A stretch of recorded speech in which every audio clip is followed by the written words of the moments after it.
This is Sas from Ubud riding ATV. ஐயோ இது day 2 day 1 skip பண்ணிட்டோமே. But yeah I wish I could really skip the day 1. ஏன்னு சொல்கிறேன். This is our first day stay in Ubud. பார்க்க ப்ளசண்ட்டாக அழகாக இருக்கா, ஆனால் எங்கள் டே அப்படி இல்லை. Yes, hindrance number 1 charging socket.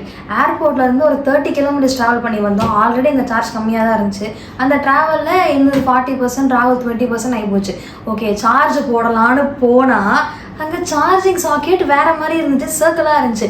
Thailand மலேசியாவில் எங்களுக்கு இந்த ப்ராப்ளம் நாங்கள் ஃபேஸ் பண்ணலை அங்கே. ஆனால் அதுக்கெல்லாம் யோசித்தோம், சாக்கெட் வேணுமா அப்படின்னு சொல்லிட்டு.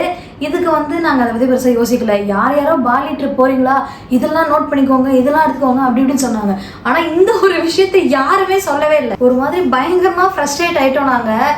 பக்கத்துலேயும் கடை எதுவும் கிடையாது, நம்மளால் வண்டி எடுத்துகிட்டும் போக முடியாது, இருக்கிற சார்ஜும் போயிடும். அப்புறம் ஃப்ரெண்ட்ஸுக்கிட்ட கேட்டு ஆன்லைனில் கன்ஃபார்ம் பண்ணி கூகுள் சர்ச் பண்ணி என்னடா பண்ணலான்னு பார்த்தா, ஓகே நம்ம ஊரில் ஜெப்டோ இருக்க மாதிரி எங்கள் கிராப் இருக்குது, அதில் ஆர்டர் போட்டுட்டோம் ஒரு வழியாக. அப்புறம் 40 மினிட்ஸில் வந்துருச்சு.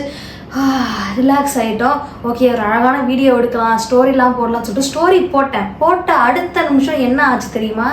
ஹிண்ட்ரன்ஸ் நம்பர் 2 கரண்ட் கட்டு. 6:30 இருக்கும். வெளியே ஷூட் பண்ணுற ஸ்டாப் பண்ணிவிட்டு உள்ளே போனோம். லைட் எதுவும் எரியல. ஓகே, இன்வெர்டர் இல்லை அப்படின்னு புரிஞ்சிச்சு எங்களுக்கு. உடனே ஹோஸ்ட்டுக்கிட்ட கால் பண்ணி கேட்டோம், என்ன இப்படி கரண்ட் போயிடுச்சு, இன்வெர்டர் எதுவும் இல்லையா அப்படின்னு.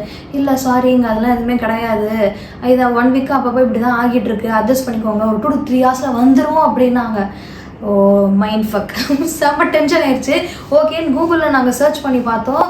அவங்க சொன்ன மாதிரி தான் போட்டுருந்துச்சு, 1 வீக்காகவே இப்படி தான் இருக்குது, இந்த ப்ராப்ளம் இருக்குது பாலியில், திடீர்னு சடன் அவுட்ரேஜ் ஆஃப் கரண்ட் இருக்குது அப்படின்னு சொல்லிட்டு. சரி ஓகே காமாக இருப்போம்னு பார்த்தா முடியல எங்களால். நான் ரொம்ப புலவிட்டே இருந்தேன் ராகுல்கிட்ட, என்னடா இது ஃபஸ்ட்டு டே தான் இன்னைக்கு, அதுக்குள்ளே இப்படி ப்ராப்ளமாக வருதே அப்படின்னு. அப்புறம் அப்படியே 2 பேரும் பேசிட்டு புலம்பிட்டு அப்படியே தூங்கிட்டோம். ஒரு 1/2 மணி நேரம் கழிச்சு எழுந்திரிச்சோம். அப்பவும் கரண்ட் வரல, பசி தான் வந்துச்சு. சரின்னு ஆர்டர் போடலான்னு பேசிகிட்டு இருந்தோம். 1 மணி நேரம் கழிச்சு தான் அந்த ஹோஸ்ட் எங்களுக்கு ஒரு கேண்டில் எடுத்துகிட்டு வந்து கொடுத்தாங்க. 9:30க்கு கரண்ட் வந்துருச்சு. எங்களோட ஃபுட்டும் கரெக்டாக வந்துருச்சு. சரி வெளியே ஸ்விம்மிங் பூல் சைடில் உட்காந்து சாப்பிட்லான்னு போனோம். அப்போ தான் ஹிண்ட்ரன்ஸ் நம்பர் 3 பெரிய சைஸ் பல்லியை பார்த்தோம். அது பேர்லாம் எனக்கு சரியாக தெரியல, பட் என்னோட ராகம் ரொம்ப பயந்துட்டாரு. அது வீடியோ எடுத்துருக்கலாம், மிஸ் ஆயிடுச்சு. சரின்னு சொல்லிட்டு உள்ளே போயிட்டு நாங்கள் மாட்டி சாப்பிட்டுட்டு, ஆனால் அப்போ அந்த டென்ஷன் இருந்துகிட்டே இருந்துச்சு ஃபர்ஸ்ட் டேன்றதால.